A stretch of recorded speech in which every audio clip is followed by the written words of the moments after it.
Good morning, ladies and gentlemen. Very warm welcome to the DW 50th celebrations. We have almost a week's worth of events, and I want to thank everybody for coming in person and all the people watching this on live stream. I have the great pleasure today of introducing one of our first sort of clinics where we're going to be meeting the makers. My name's Dave Phillips. I handle artist relations in Europe for DW. I feel like the new boy. I've been here 17 years. The guys I'm going to introduce have been here for over 25 years. DW is all about handcrafted, beautiful made drums, and it's these guys that make it happen. I'd like to introduce Shon Smith and Jose Campos. These guys are in our shell shop. They'll be making the drums. They are true artisans. Please give them a very warm welcome. Thank you.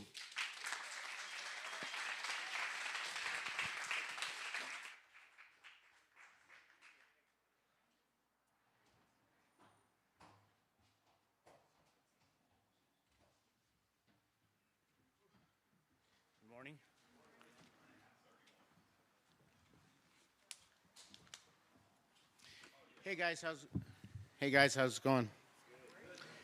My name's Shon Smith. I'm the shell shop supervisor, and this is Jose Campos, who's also the shell shop supervisor. We have 2 shifts now going on today, so he does a second shift, and I run the first shift. And we've been together for like you said, over 25 years. I started DW in 1994, 3 days before the Northridge earthquake. And in 1997, Don and John decided they wanted to make their own drum shells. They were using killer shells, and it just was not working to the way they liked it. And they decided to start making their own drum shells. And John Good took myself to Taiwan and to get the machines, to get the machinery to make the drum shells.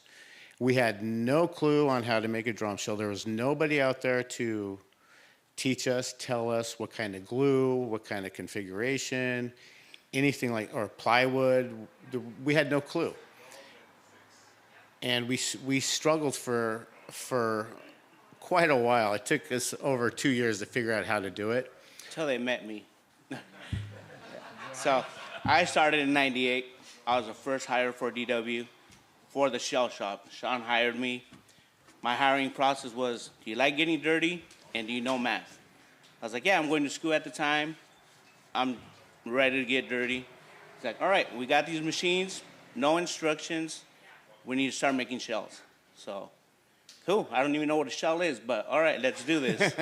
And we're like, all right, every day we're going to experiment, try doing something. We have to do different cuts, figure them out. Do you know pi? No, I don't. You know, I thought only scientists used pi. It's like, no, we have to find a circumference for every single shell. And we make 8s to 22s at the time, 14-inch snares, which are 10-ply at the time. Now it's like whatever you guys want, we kind of make. Yeah, it started from there, just every day experimenting, doing a little bit here, doing a little bit there, trying to find out the glue that worked for it. And that was like a long process that we did. Yeah. Yeah, it was a very long process. We tried just using plywood glue for the longest time, and we thought that would work. But we ended up having to switch 2 glues. We had to use a plywood glue and then a shell-making glue, which was a PVA, which actually gave it more, it filled in the gaps in our molds, because our molds kind of look like pies. Yeah. So they would split apart and there'd be a void, and we needed that PVA to fill in that void at the time.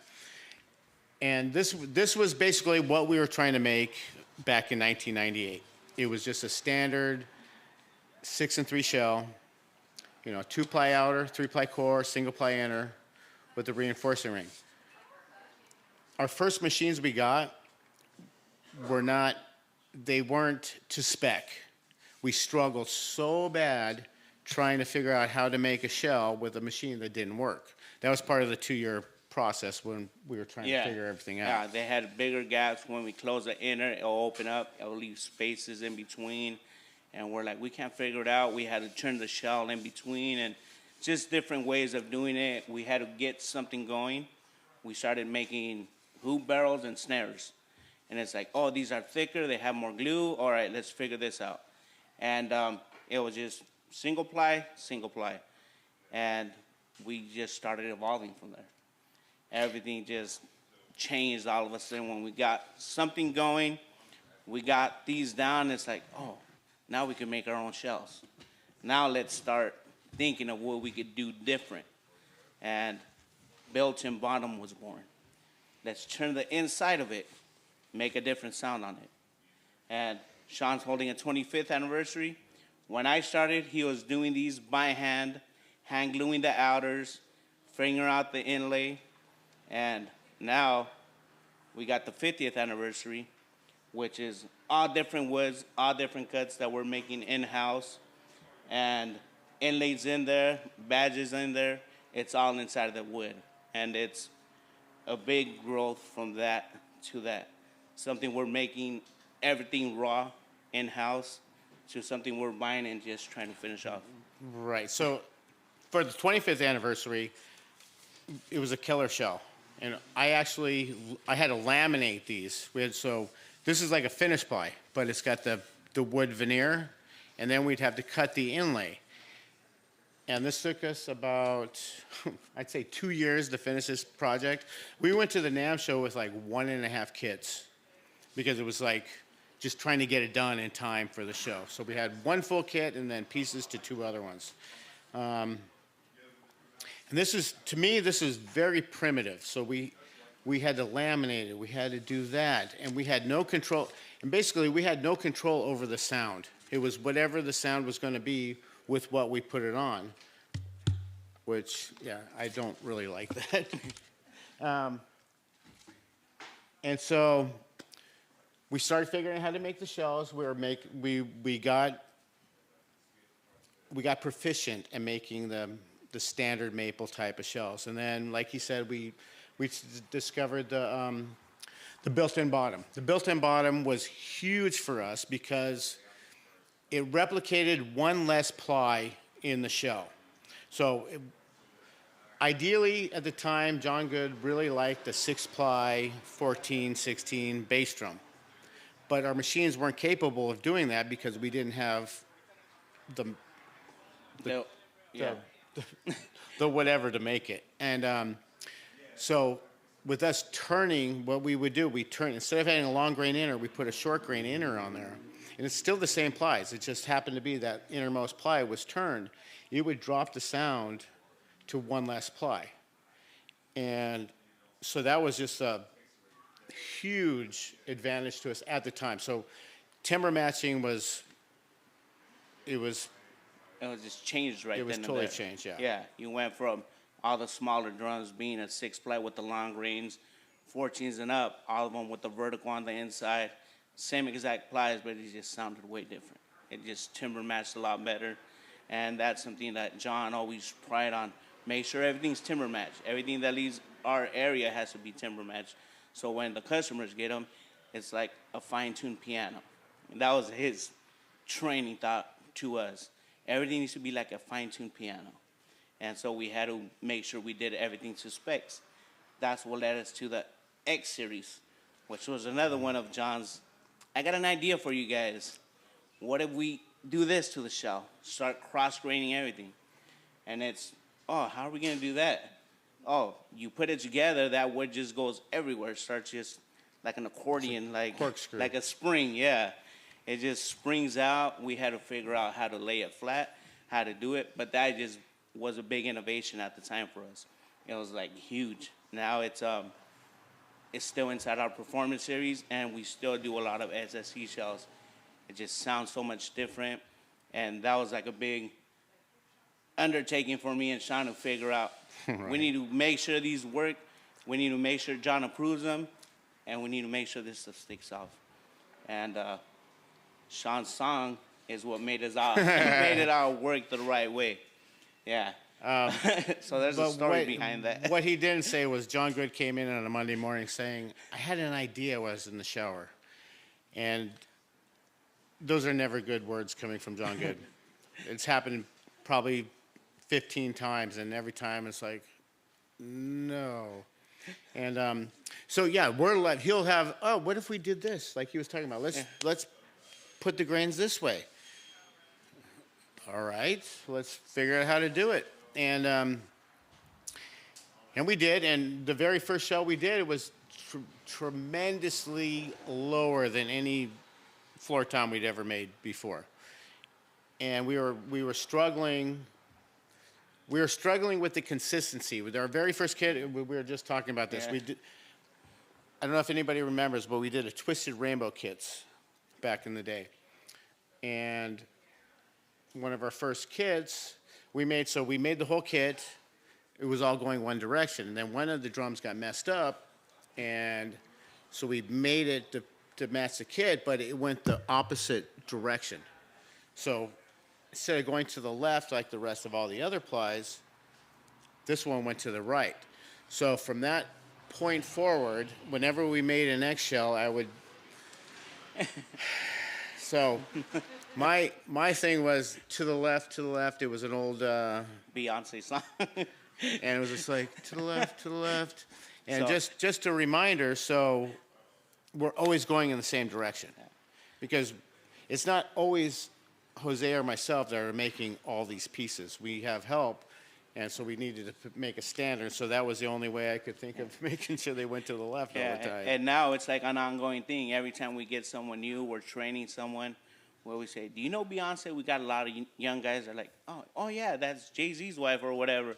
It's like, yeah, well, she has this song that to the left. Keep that in mind when you're making these X's, because if you mess up to the right, everything you do from this point on is going to be wrong. Because when it's getting laid up, it needs to go a certain way. So when it's cut, so when it's rolled, everything's consistent.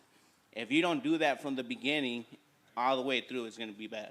So to the left, it's a big ongoing thing that Shon started, which was just to make sure we got this right. A lot of people don't know this story, so every time they see us singing this, they're like, what's up with these guys, you know? And it's just, you know, a thing we started doing just to make sure everything was going the right way.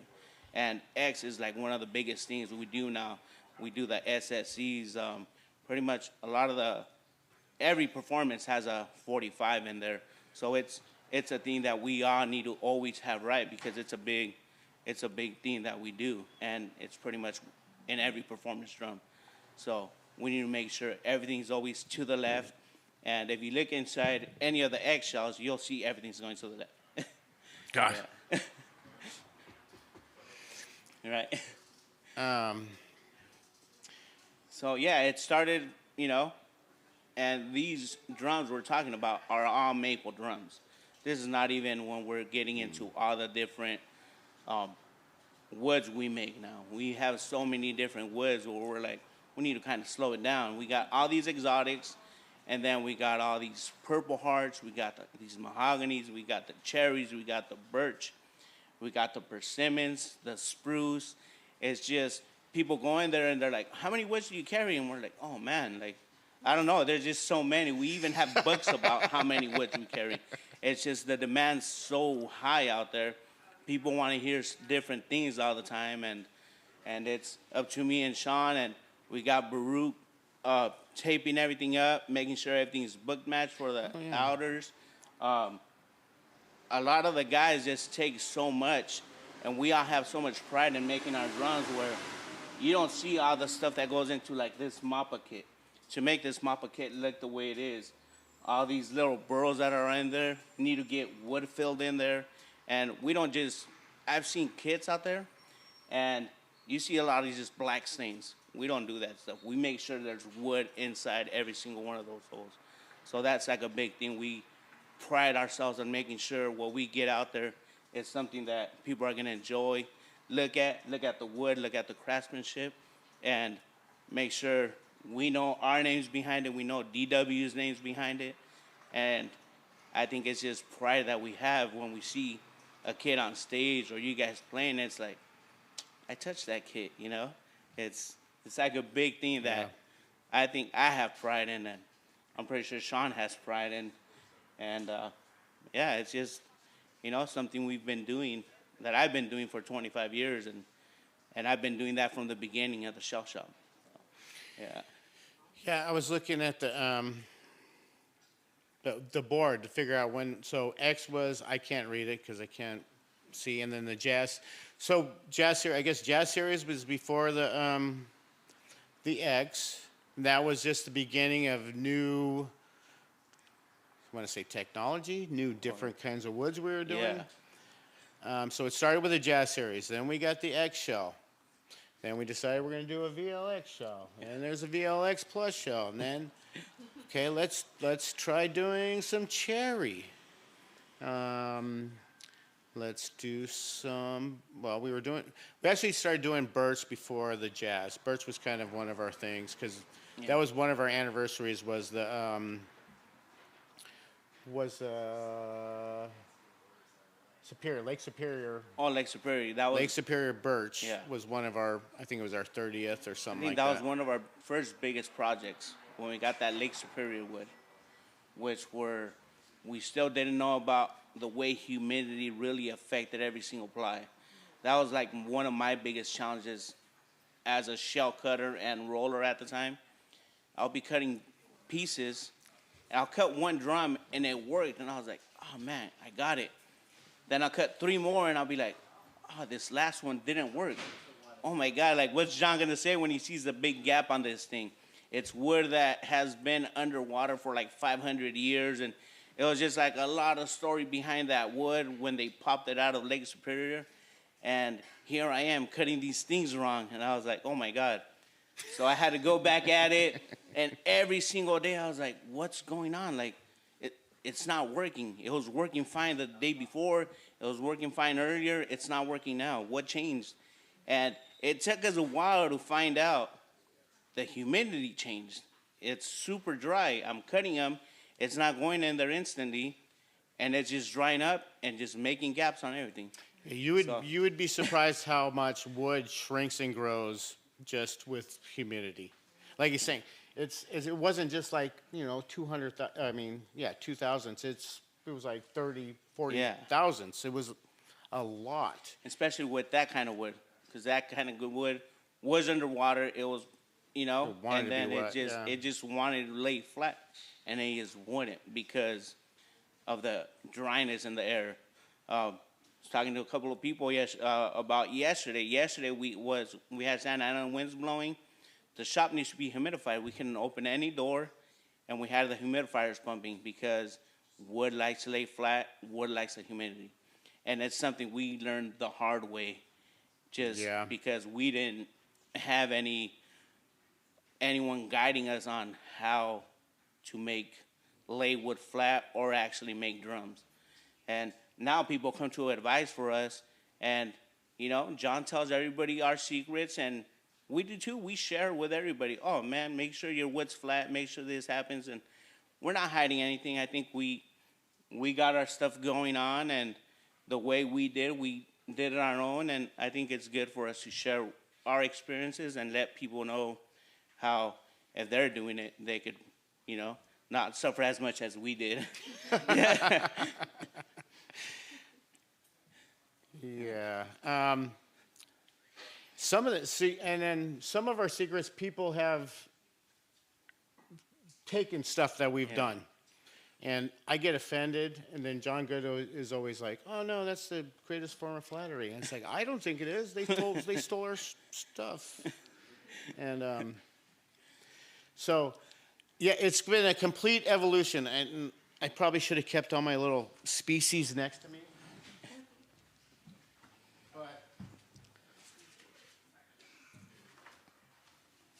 Yeah.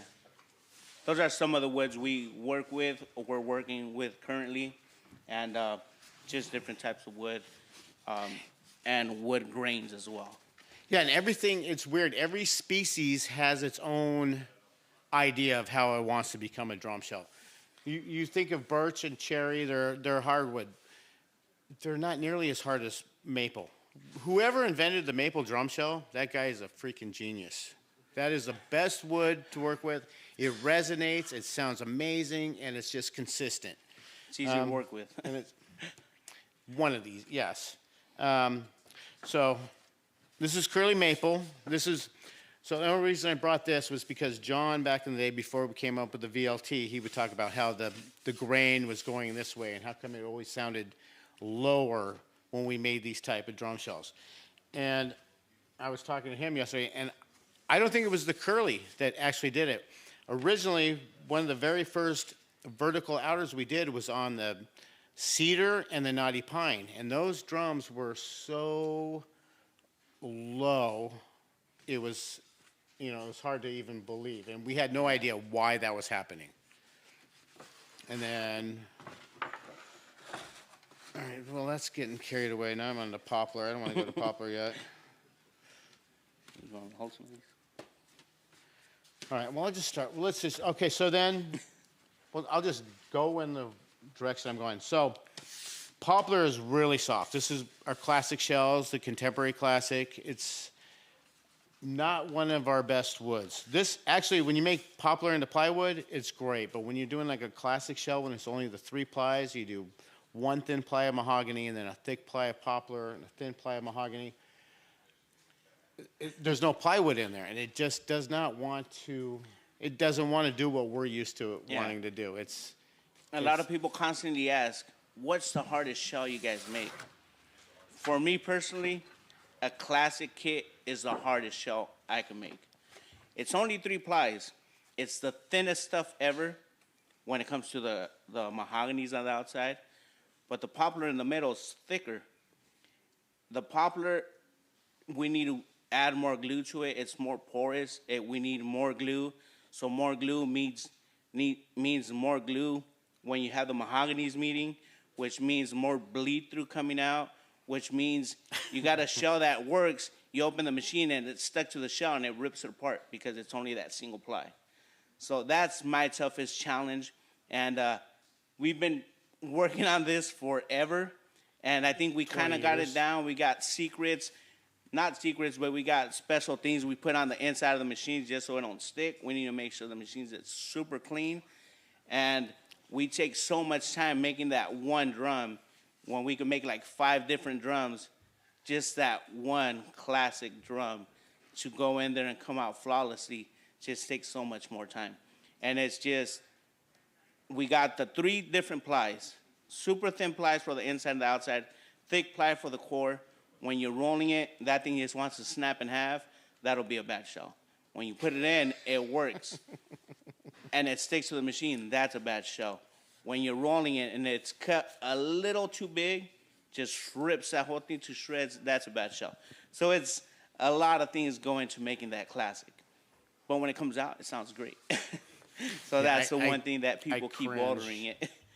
Well, yeah, every time we get that order, it's like, Hoser, we got a classic coming. Oh my gosh! Like, all right, let's wait till the night. We pretty much have to hold hands as we make this drum set. Yeah, so that's the story with the classic shells. And there's with a that lot of drum sets that are like that, where we have to be together the whole time. But I have this weird superstition kind of thing. I'll make the plywood. I'll cut them to size. But when he's putting it in the machine, I'm going to walk away. I don't want to watch. I don't want to curse it. That 50th is one of them. Yeah, I don't watch him roll those shells. Yeah. I walk away. Like I said, I'll do the plywood. I'll cut them to length. But I don't want to. We'll get to that in a little while. So this here's gum. This is classic shells. I mean, jazz shells. Sorry. And this is softer also. It's much harder than poplar, but it's still a soft shell. I'm not a total big fan of jazz shells. To me, they're just a little too poppy or jazzy. I guess they're too jazzy for me. I like the nice maple, rock and roll, deep, So this was our first, what was it, 2008 when we started doing that one. So we did start doing classics. God, I keep saying classics. I'm sorry. Exotics. So we're always into the horizontal exotics. And every time we talk to a vendor, we have to have it this wide for our bass drums, and it's got to be so long for our bass drums, and it's got to all match. And we were just resistant to this. We weren't, I don't know, educated or smart enough or bold enough to do it. We just thought it was like one solid piece, just looked a lot better than trying to do this for the longest time.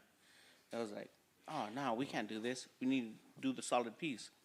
Right. Well, we had vendors that were just going, why aren't you doing it vertical? And we're like, it looks stupid.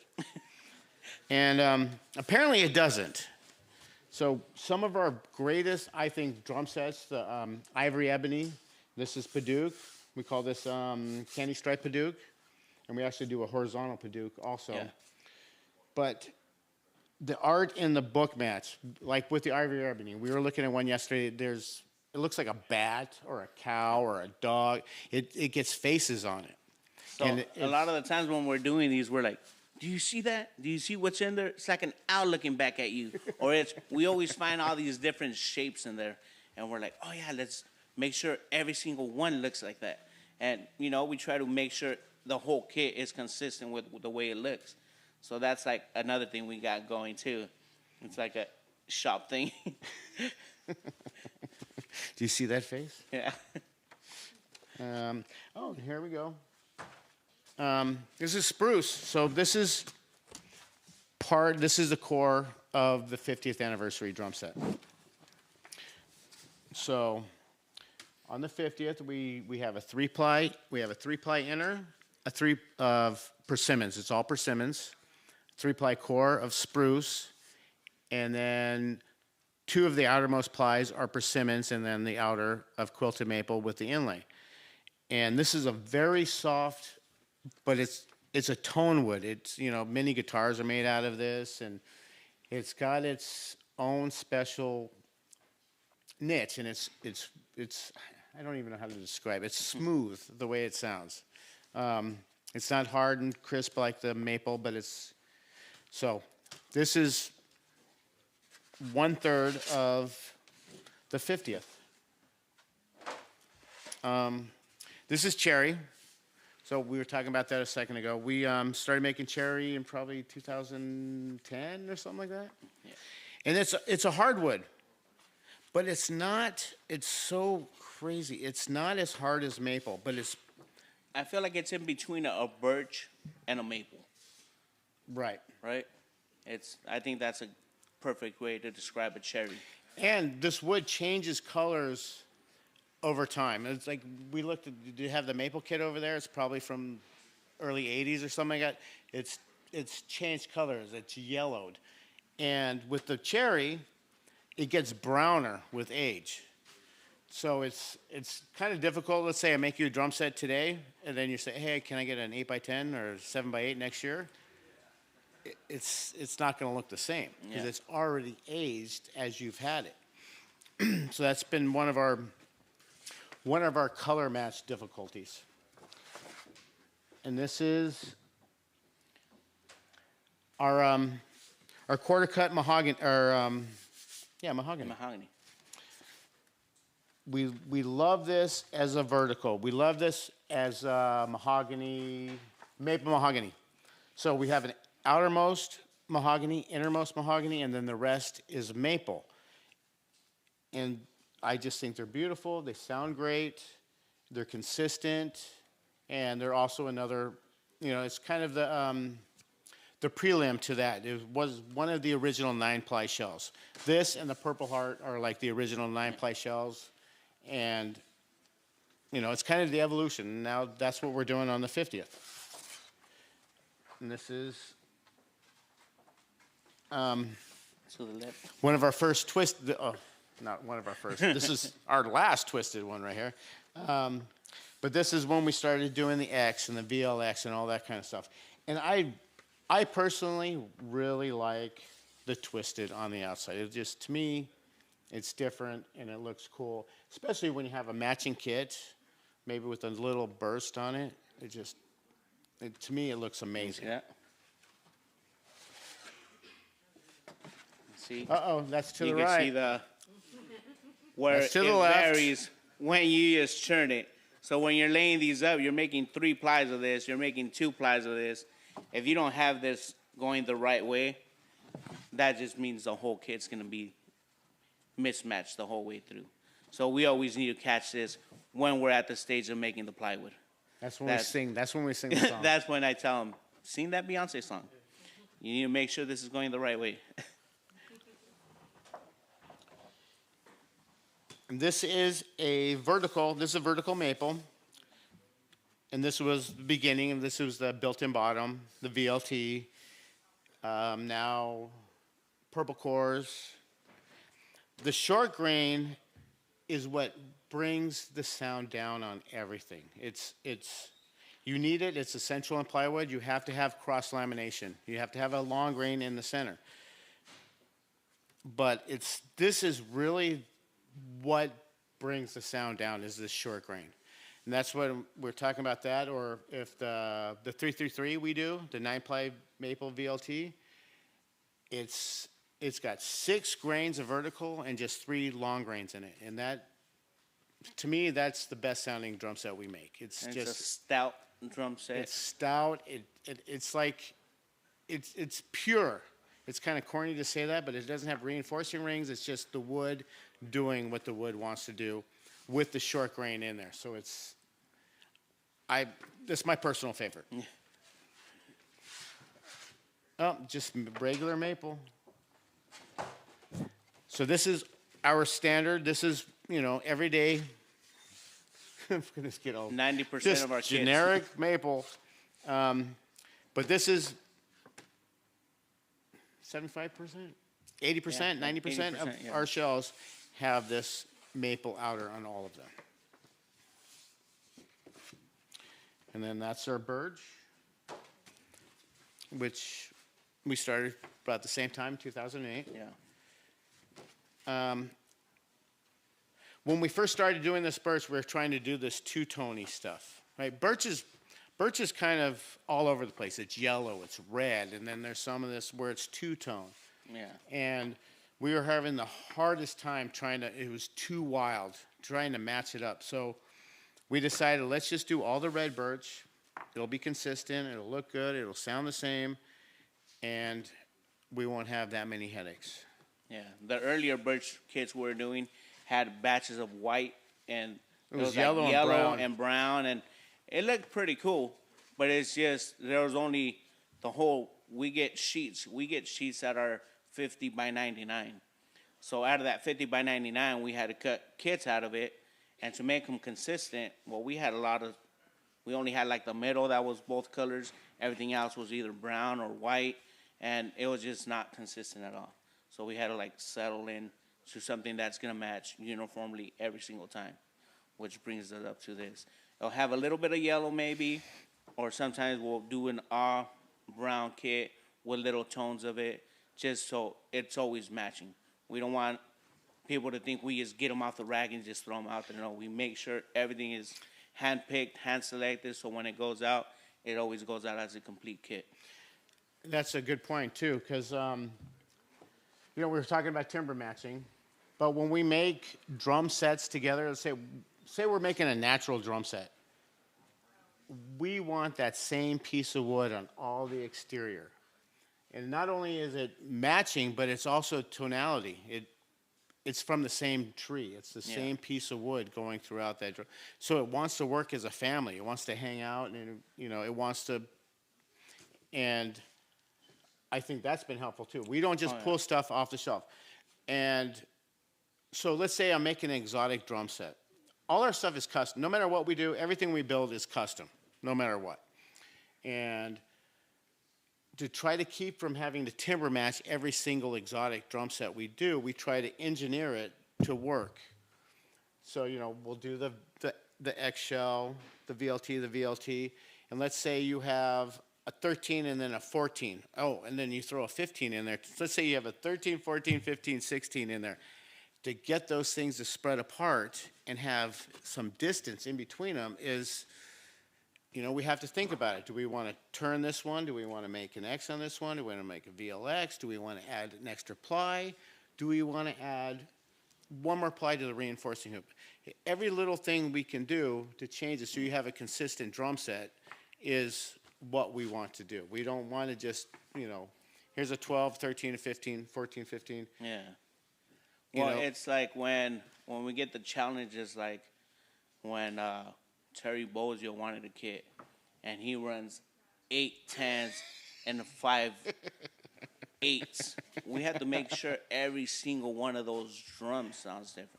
Neil Peart was another one, rest in peace, where, he used a lot of different variations of drums, and we need to make sure every single one of those drums sounded different. Yeah, the 215s. Yeah, so Shon's like, oh, man, we need to drop this one, add a ply to this one, X this one out, VLT this one, and it's just like, oh, man, what do we got going on? But it's just, we need to make sure everything tones out, because these are artists that are playing in front of everybody, and they don't want hit the same thing and all sound the same.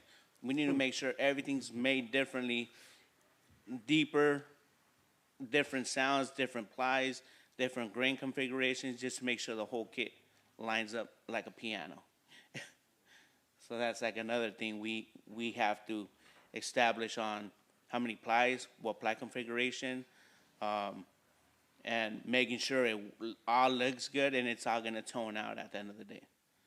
That's one of our challenges we got facing when we got these kits having the same exact drums, but all with a different sound. Yeah, we don't want ding, ding, ding, ding, ding, ding, ding, ding. You want the ding, ding, ding, ding, ding. So are we to the 50th yet? Could be. Have we gotten that far? Have I burned up enough time? So we've never done anything like this before, so I think we're doing all right. Cool. Yeah. So I guess to the 50th. So, yeah, we were talking about the 45th. So there's been an evolution in all this stuff. Like here was the 25th. It was still kind of the same concept where we wanted the inlay.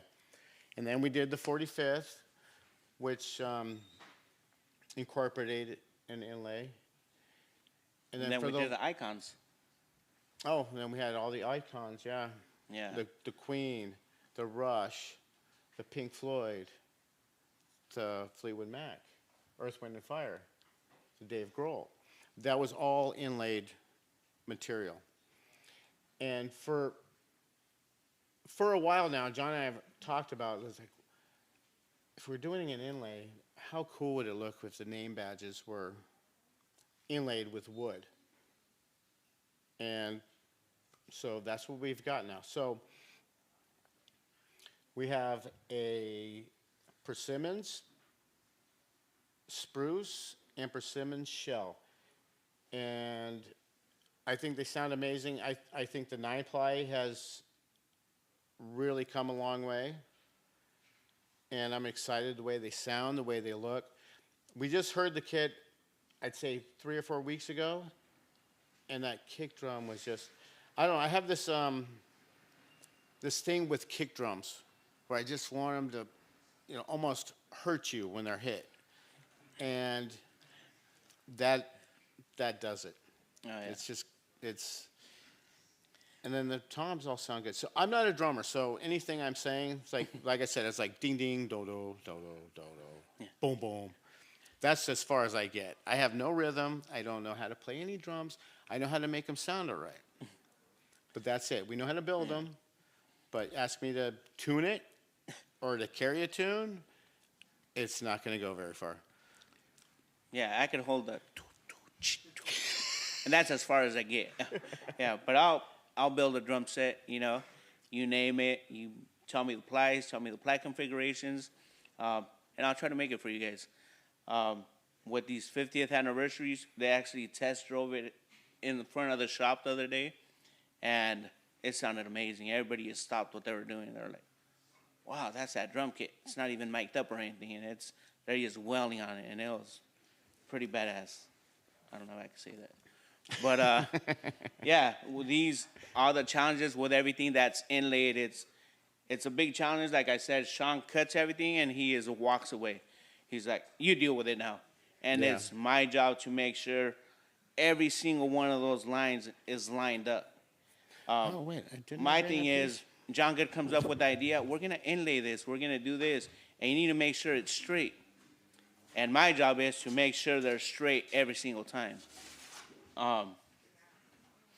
This is a sample of the outer veneer we get. So this is what I'm working with. We cut it. I need to make sure that matches that. And the thing is, our machines aren't made out of glass. So when I put this in blindly, how do I know it's actually meeting up? There's like no way to know. So my trick is, all right, I'm gonna hold this down like this, and I'm gonna have someone draw lines for me, and then I'm basing this straight line off the lines that I drew up here. If these lines are off, it's on me, because this was my form of doing all these icons, all these 50th, everything with an inlay, is there's no way I could get this straight unless, I have to draw my own lines, make sure they're all in there, and I need someone closing the machine on me, because I'm pretty much responsible for all these drums. If any of these go south, just this outside piece, I know John's gonna come at me and say, what happened to this? So it's just, these all have to be, I think my name's writing on these as much as Shon's is, so we have to respond to all these drums. And I think he's understating what he has to do. That's why I walk away, because he has somebody opening and closing. He's got to line these little things. I mean, if he's off by anything, and there's glue on it, it's slippery, then the glue's drying. It's not an easy task, and I don't want to sit there because I'll start putting my 2 cents in, and I don't want to curse it. It's not easy. It's not easy at all. I do not envy you. Yeah. That's, like I said, that's why I walk away and I act like, oh, I'm cool. I made the plywood and I cut it. I got my part done. And, you try to line it up with the wood itself, and if it's not lined up, it's not going to be right. And I'll have to respond for it. Before, I used to go off what we'll get the material, it's like, okay, well, that's where that would end, so it should match up right there. And unfortunately, it didn't, and it was, something that I did because I didn't double check it. So now I was like, okay, I'll take the responsibility. I need to make sure I draw my own lines so I could take the blame for something I drew up, something I put in, something I had closed, and I had to match up. And after that, I think we've been doing pretty good. I had to learn the hard way with the Pink Floyd ones, which were a challenge. Those have separate little lines that I had to meet like this. And if it was off, it'll be like this, and it wouldn't match whatsoever. So after those, I learned, and we've been pretty consistent with what we're doing now. And it's not just one size. It's 8s to 22s. We got snares. We got edges, which is only a piece like this that I have to make sure it lines up with a machine that's that deep. So it's a lot of challenges that we've went around to try to make what we have going now.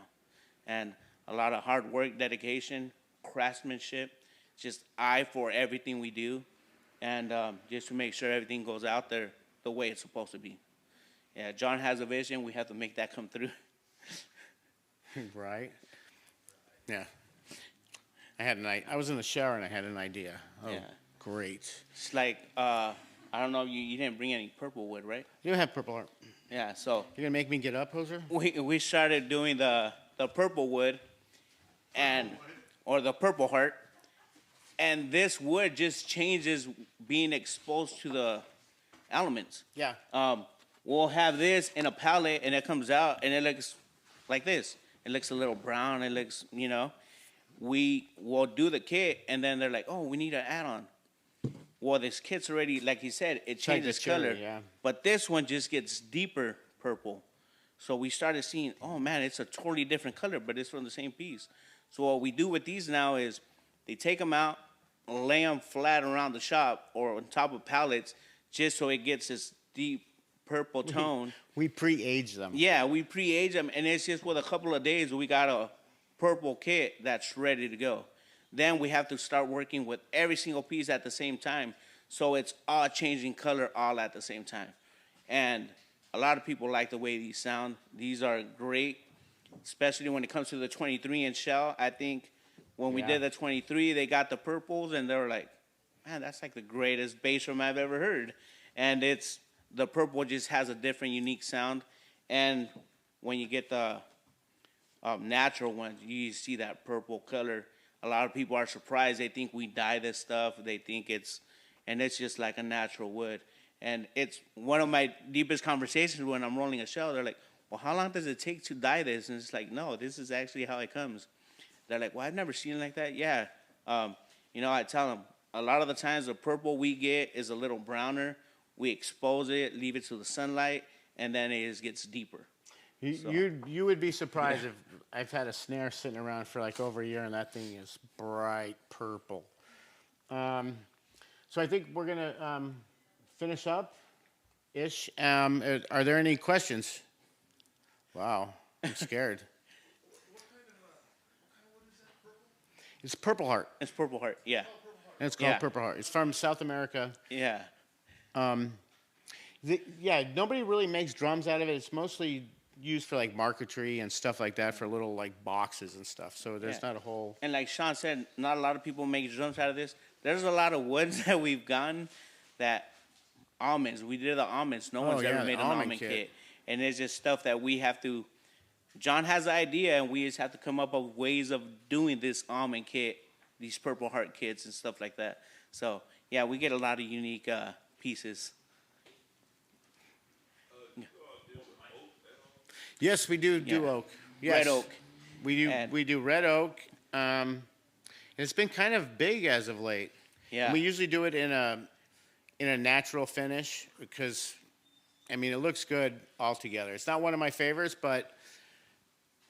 and we do what we call a hard satin. We don't usually do a gloss on it because it's grainier. It's the grain, yeah. Oak is really heavy grained and porous and all that stuff. So we do a hard satin on it. He keeps it flat, and I think it looks amazing when it's done in that.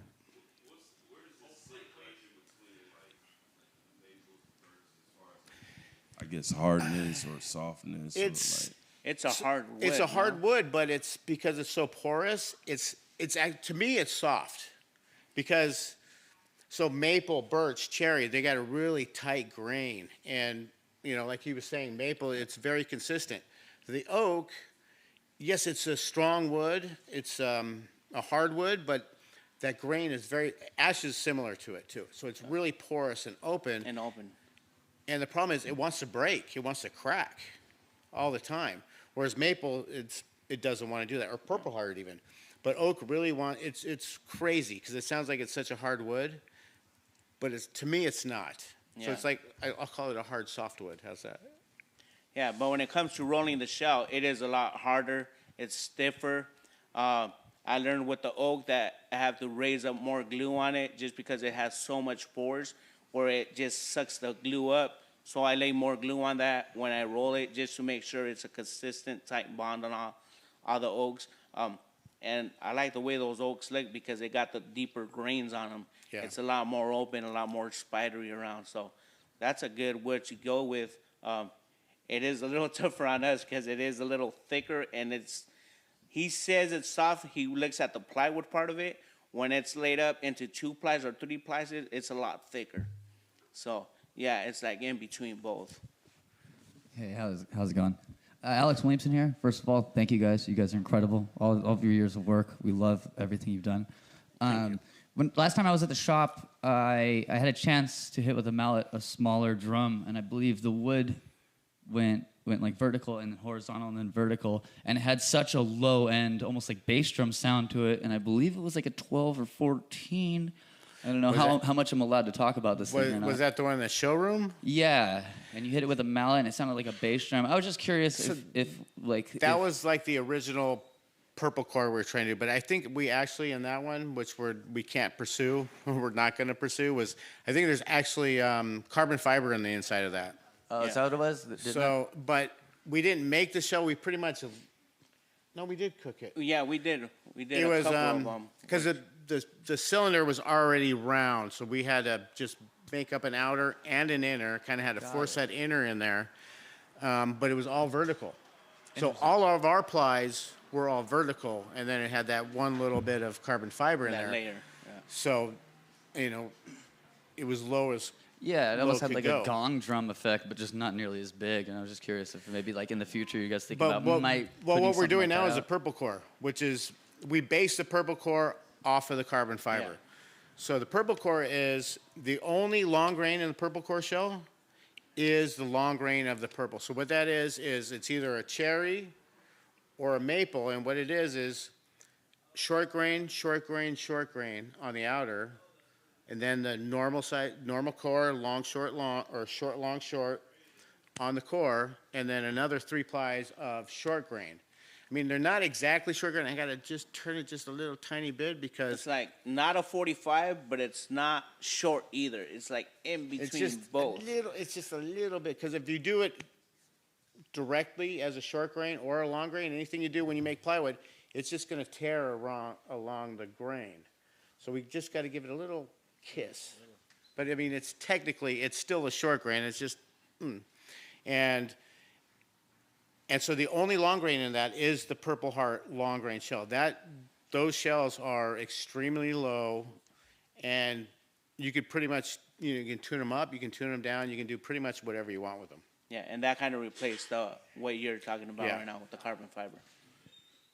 Good afternoon, gentlemen. Good afternoon. You mentioned maple shells, and you were kind of questioning. I just wanted to share. Oakland, Illinois, Camco had those original maple shells. I was the Camco kid back in the day when I met Don and John, and you guys built me in 2021 a double bass 4-mounted tom classic with Mappa Burl. And I will tell you, it is the finest drum set I've ever owned. And you even did all the inlay work for me. David Williamson and DW Drums, same initials. Great products. We're happy to be here. Awesome. Other questions? Anyone? Bueller? Hey, good afternoon. Thanks for being here and allowing us to all be here and enjoy this. Question on the 50th. What is the wood that's inlaid, and how did you accomplish that on that last ply? So, it's actually, the right inlay here. is Santos rosewood. Oh, you got it in there? Oh, You have that one. yeah. That one looks better. See how ugly we make our shells? Thank God we have a prep department. Because this is what we give them. So this is rosewood. The innermost All ply this is, right here. or the inlay is rosewood. This is rosewood around the name badges. Rosewood inside there, and then this is actually sycamore. Sycamore is it's like European maple, but it's whiter, so it has more of a contrast. And then all the other stuff it's just laser engraved. So we have to be very careful when we sand it, because we'll sand that laser engraved right off. All the names and everything around here, they put some kind of veneer when they actually make this plywood, and it's up to our prep department to make sure they get all that layer of like gooey tape off. And if you over sand it, you'll sand all the letters right off. So it's their job to make sure once the drums are done, they clean this up as best as possible, leaving everything behind, which is another challenging part on their end. And good thing we don't have to deal with that. I just have to deal with this, handing it over, and then they have to deal with all the different sandings they do. There's a lot of sanding that goes into these drums. They do when they're prepping them to take everything off, to clean them off the first time. They get primer, they get re-sanded again, then they go back in the booths. They're like back and forth for like a couple of times, right? Like 3 days. Yeah, until like they even 3 paint days it. of just going back and forth with prep, just prepping all these to come up with the finished product. So yeah, you oversand this, you could also get the grain off of the outers if you oversand that. If you oversand this, you'll take the names off the sides, and there's a lot that goes into this. Good thing we only work on the wood part of it, and all the prep and sanding guys give them a lot of props because they have to make sure all that stuff comes out flawless as well. They're absolutely amazing yeah. with what they have to do.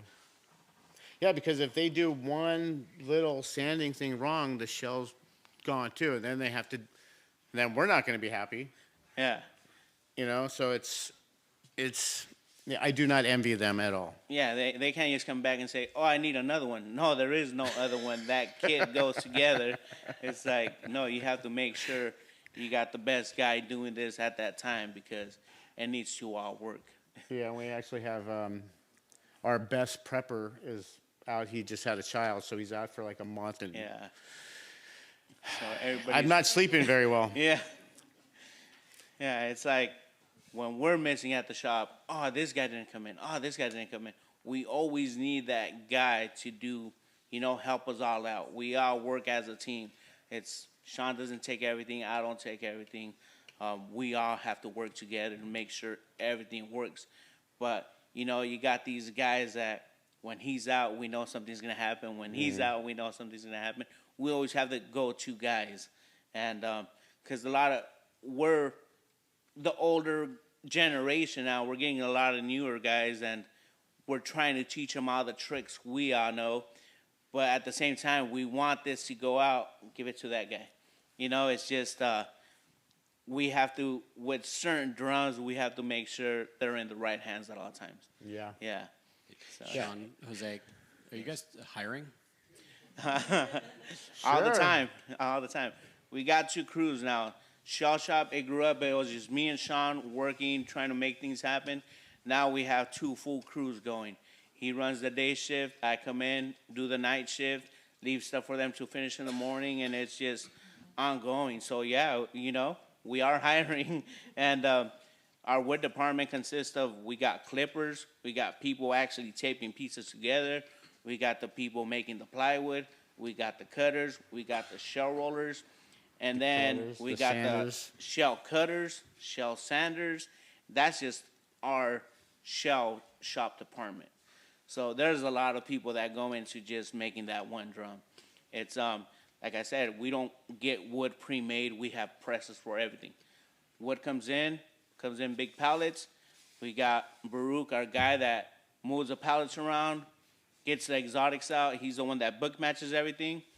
And from then on, he's the one training people on clipping the wood, because even for clipping the wood, it's different. We got so many wood variations. We got the X's, the verticals. We got summer maple, winter maple. It's just so much of that. Different thicknesses. Yeah, and that's just maple with its own. So, yeah, we got a lot going on in there. And we're happy to do it. Most of the time. Hey.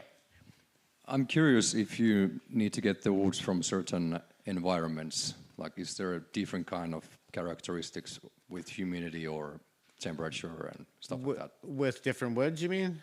I was confused. Yeah, if you need to choose what kind of environment you're getting the wood from originally, regarding the weather or.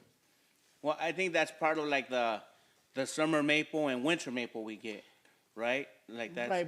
Most of our stuff, though. So the exotic woods we get, it's coming from somebody they're keeping it in a really nice environment.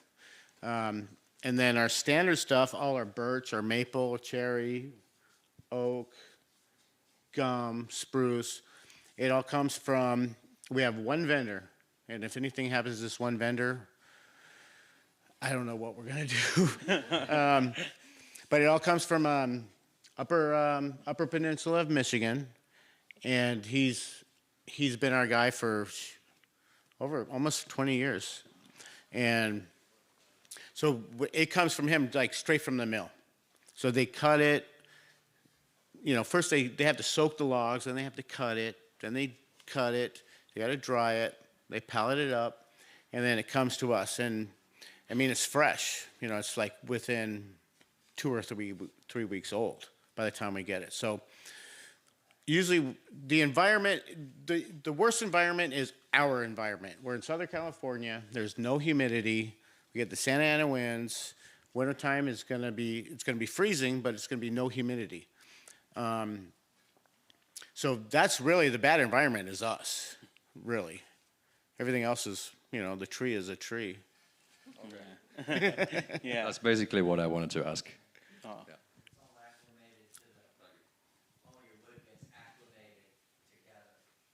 Yeah. Right. Yeah. When we get it in, like I said, we get in the pallets, and it's still fresh. Sometimes it's still too wet to even work on it.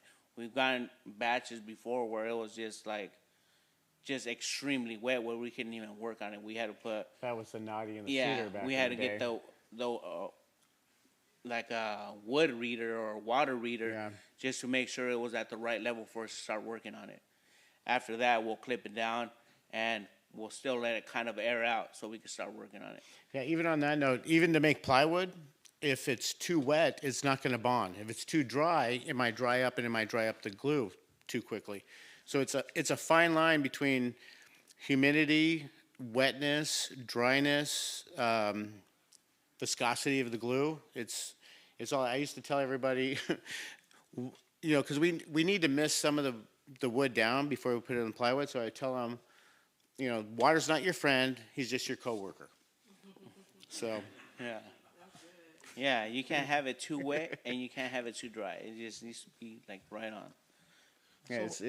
yeah, it can be funny sometimes. Hey, How much does your choice of wood affect the price, like the price range? Some are like 3 times more expensive than another, or how does that work? I have no idea how any of that works. I'm just the guy in the back. I really don't think any of the wood is based on any of the price. I think it's all the finishes. I think, and some of the woods we get are way more expensive than others, but everything seems to be, to me, is just based on the finish, whether it's finished ply, lacquer, exotic, or whatever. I mean, even some of our exotics, some cost way more than others, but we don't get as much of that certain exotic. We might only get enough for a couple kits or something. Yeah, I think that's part of like when we have like anniversaries or like certain runs. That one we did, Bog Oak. Bog Oak was another like certain run. It's just because it's limited amount of wood. So I think that probably varies the price. The pricing generally is dictated by how hard it is to find the material and how much work it is to put into it. So the things that are harder to find, there's cost impact on that, but it all goes into the equation of how we price our products. Thanks. What are the shells that you put the wraps on, plastic wraps and things like that? Is that the classic shells you're talking about? It's everything. It's everything. Yeah, On on anything. So it's anything, any shell gets, that's part of the finish. So a lot of the times we get, you'll get like a maple mahoganies, you'll get the birch, you'll get the cherries, and we're like, oh man, this looks beautiful, and it's gonna get wrapped. But it's, it's whoever the customer wants, whatever he wants, that's what he gets. But yeah, we make everything exactly the same. If it's a cherry kit, we're gonna make a cherry kit, and if it gets a wrap, it gets a wrap. That's the way. Yeah, all the finishes, it's all based on the same. Yeah. I hope not. Right? That'll. Yeah. Like you're gonna pay for a 50th and get a wrap? I don't know. Right? Go ahead. 2 more questions, then we're going to wrap up. Okay. Hey, just real quick, I know you guys make great drums and sounding drums, but I noticed you made a golf club in there. I was going to improve my game if I get the DW golf club. Maybe would. I doubt it. It's real persimmon. So when you get Michigan there like that, you get them. It's flat sheets. Yeah. I don't know if you guys have ever seen, but when they rotary cut a log, so it's basically a big giant lathe. So they got it mounted on both sides. It turns so freaking fast. And then this blade comes in and it just peels that log. So they have to soak it It's like a cheese grater. For like a week. And it's amazing. You picture a log just being peeled and it comes off like a carpet roll. It's just, and that's what and it's 1/36 of an inch. Yeah. And they're cutting thousands of feet in like 35 seconds. It's awesome to watch. But it's how we get it, So we have to cross laminate. We have to cut everything. Yeah, we have to cut everything. Like I was showing you with the long and the short, we have to cross laminate everything when you make plywood. It's kind of like the same thing I was talking about with the short grain. You can't have the grains going in the same direction, otherwise It'll just rip apart. they just rip. If you do too longs, it'll be a harder piece, but you can just go like that and split it. And if you do too short, it's just gonna shred to the sides. So Right. So even if we have two pieces of wood together, but the grain is going the same direction, it's just gonna tear. So that's why you want to you have to cross laminate it. With no matter what, whether it's twisted or whatever, you have to have something support. that's different so it will stop that from happening. You just ruined a good piece of I know. short grain. I didn't want to take it back with me. Yeah. He's good at that. No. Right? Okay, ladies and gentlemen, put your hands together to these two amazing guys. Thank you, guys. Shon and Jose.